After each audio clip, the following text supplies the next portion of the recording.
Regardless of your politics, there was a lot to like about Ronald Reagan.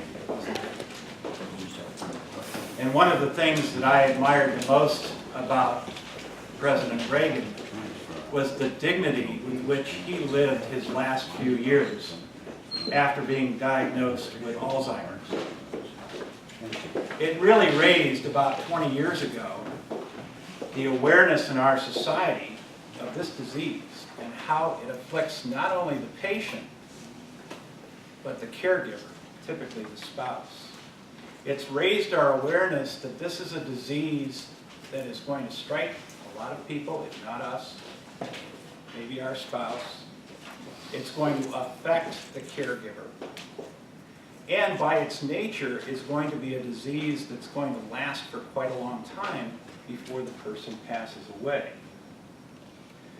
So in elder law, we're moving toward servicing folks that are getting to what we might call the Alzheimer years, and counseling folks on ways in which we can prepare ourselves in the event that we have to confront it. Philosophically, I think we can all understand that we're expected to pay for our health care to the extent that we can.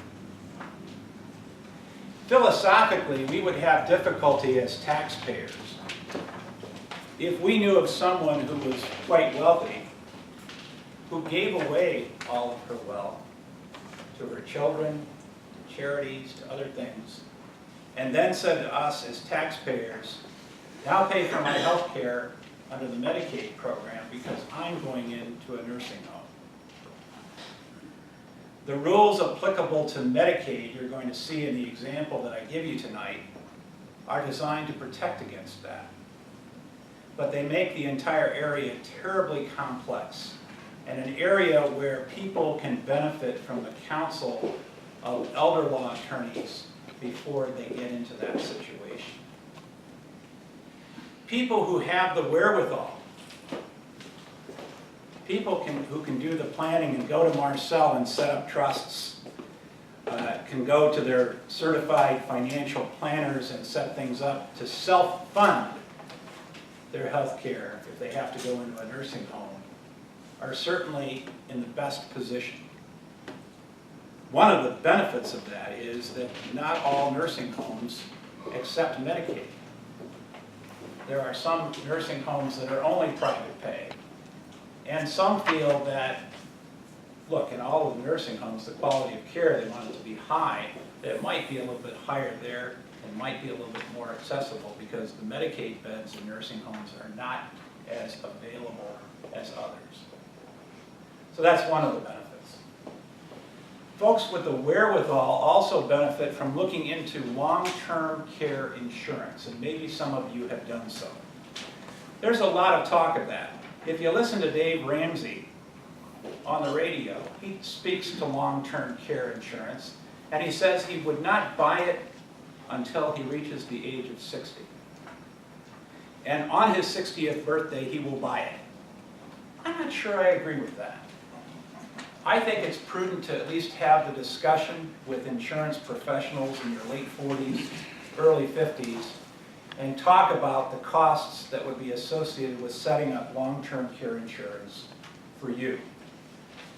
I got to tell you, from what I've seen, the premiums, the monthly premiums are pretty high, and it's not for everyone. But it is an option that many people do look into. Now, what if you don't have long-term care insurance and you're not able to fund your own health care and you're looking ahead and it looks like you're going to have to go into a nursing home someday? It may be that you make an application for assistance under Indiana's Medicaid program. The rules are different under the Medicaid program depending upon the circumstances. If you're a single individual, or if you're a couple and both are at home.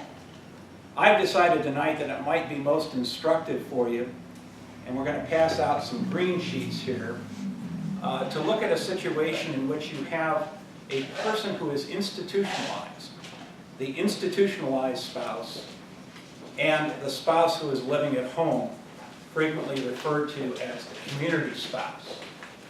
What are some of the things that we can do to prepare for that situation so that the person who needs the extended care of a nursing home is able to get it, but also the spouse who is still at home is not impoverished as part of the process?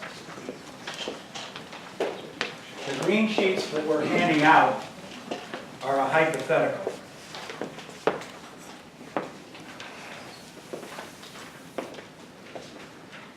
And we'll call this couple Jim and Mary. Jim is going to be applying for Medicaid because he has to go into the nursing home because of his Alzheimer's.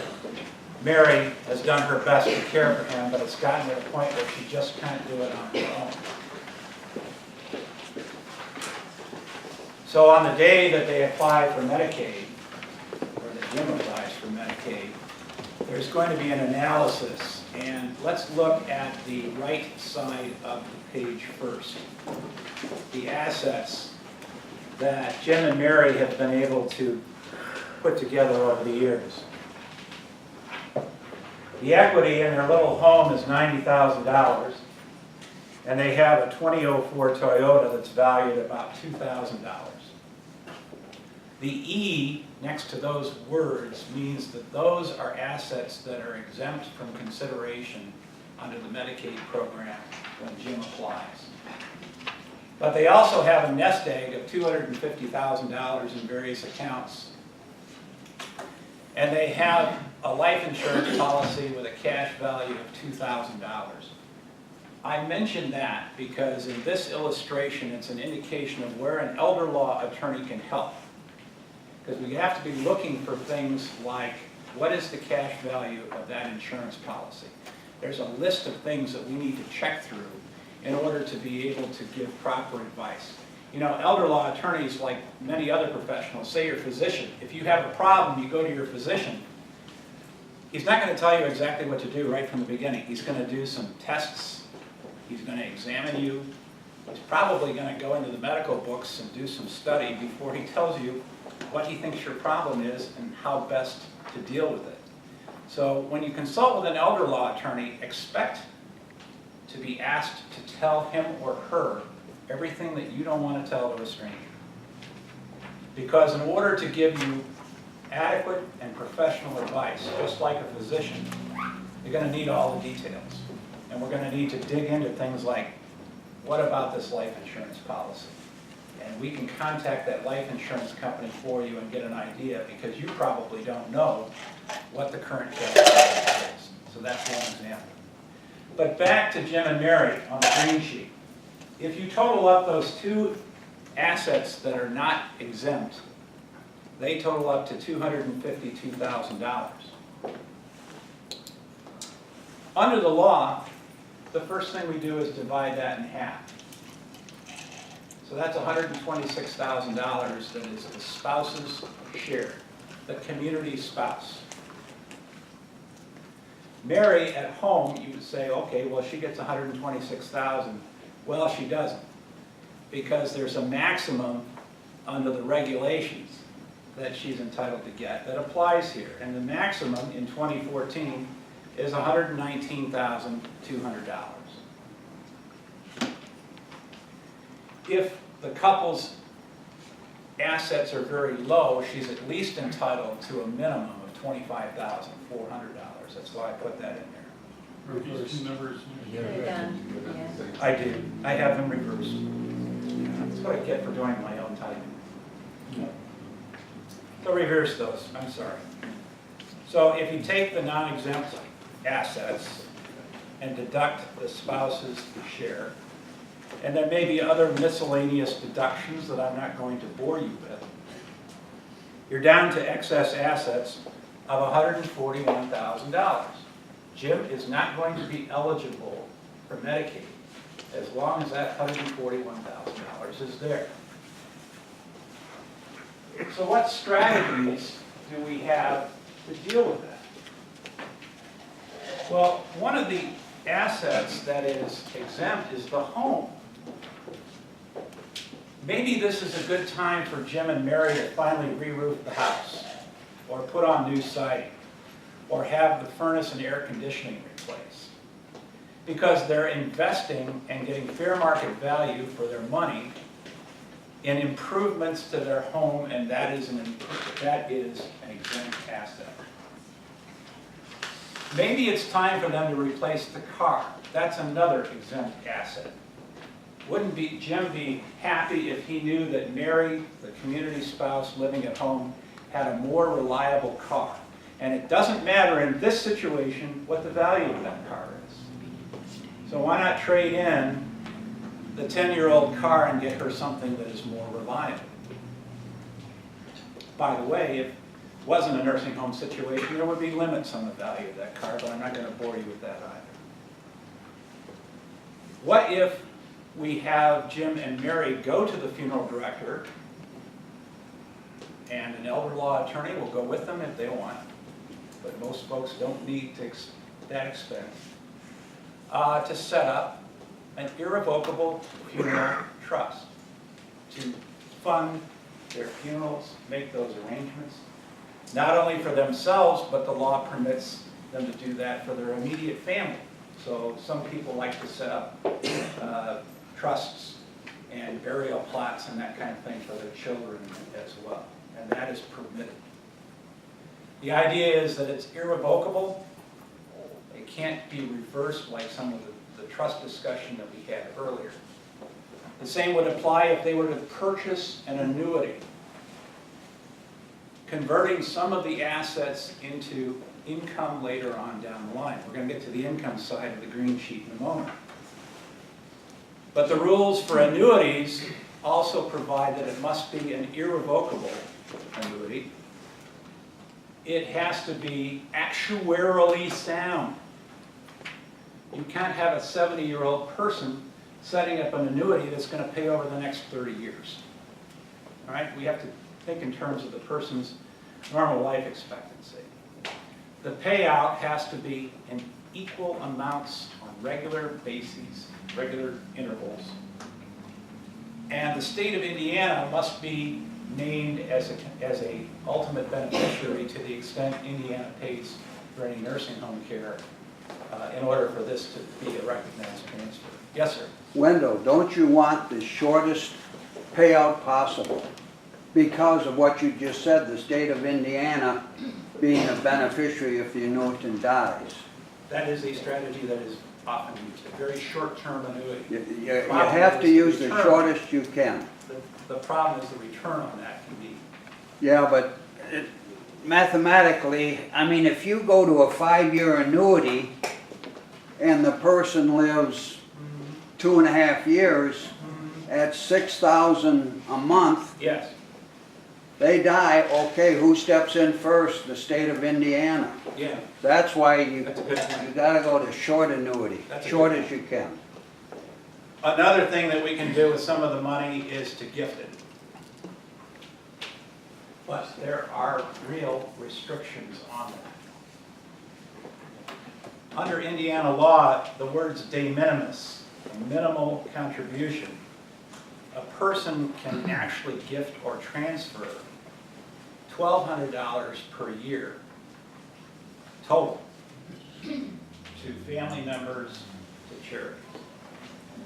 So you can write a check if you're anticipating going on Medicaid for your Notre Dame Club of St. Joseph Valley dues, but your major donation to the university is probably going to wait until after you pass away, and that donation comes as part of your estate. The legal expenses that you incur as part of dealing with these assets and planning for this are also a legitimate use of this money. I want to be cautious here and say, we're not saying that the state of Indiana is telling you how to run your life. We're saying that in the event that you have to apply for Medicaid, there's going to be some rules that apply to make sure, again, philosophically, that you are truly in a needy situation before the taxpayers of our state chip in to provide for your care. What you cannot do is gift money and not receive fair market value in return. Y'all know that under the tax code, you can avoid a gift tax if you give less than $13,000 to one of your kids. That's permitted under the tax code. You do that within 5 years before applying for Medicaid, and that is going to be seen as a transfer that results in a penalty. What is the penalty? Let's suppose that in that 5-year period of time looking back, you've gifted $50,000. What the state will do is to say right now, and this is a very unrealistic number, and you see it in your agenda item, $5,549. The state believes that that's the average cost of a month in a nursing home. We all know that's not true. We're talking more like $7,500, $8,000. But that's what they use, and I think they use it because that's what the state pays. Nursing homes don't make money on Medicaid residents. They will divide that number into the $50,000, and you're not eligible for coverage for the first 9+ months when you would otherwise be eligible. They're not going to pay anything on the nursing home bill. So folks who believe that they might be in a situation of applying for Medicaid need to look 60 months in the future, and before they decide to do any gifting, say, wait a minute, what are the possible ramifications of that, and am I comfortable with doing that and taking that kind of risk?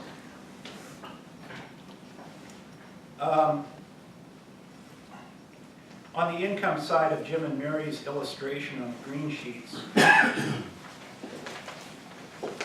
the institutionalized spouse, Jim, has Social Security benefits of $2,000 and also a pension of $750 per month, and Mary draws $1,500. When the application for Medicaid is made, this is the analysis effective June 1 of 2014. This is brand new in Indiana. They're going to take Jim's total gross income. By gross, that includes the gross amount that he would receive from Social Security even before deductions are made. And they're going to take that number and they're going to subtract $2,163.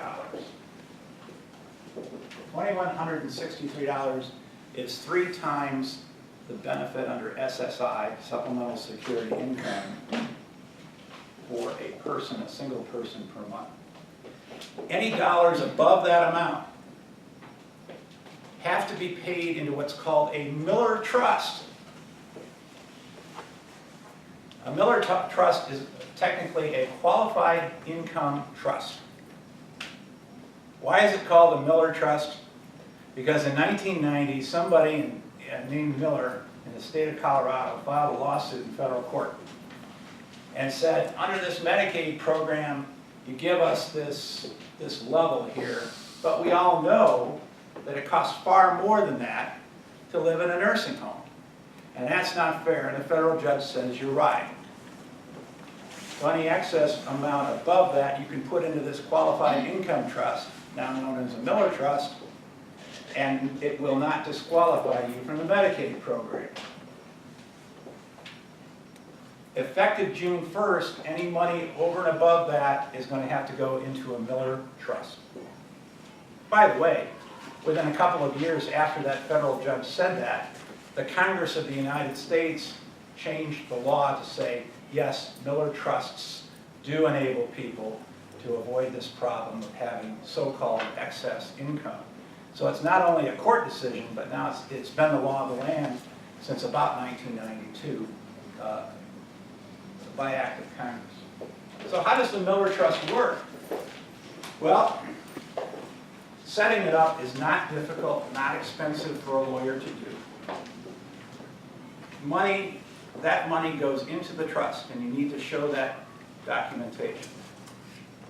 And then you go back and you do another calculation to determine the resident's liability.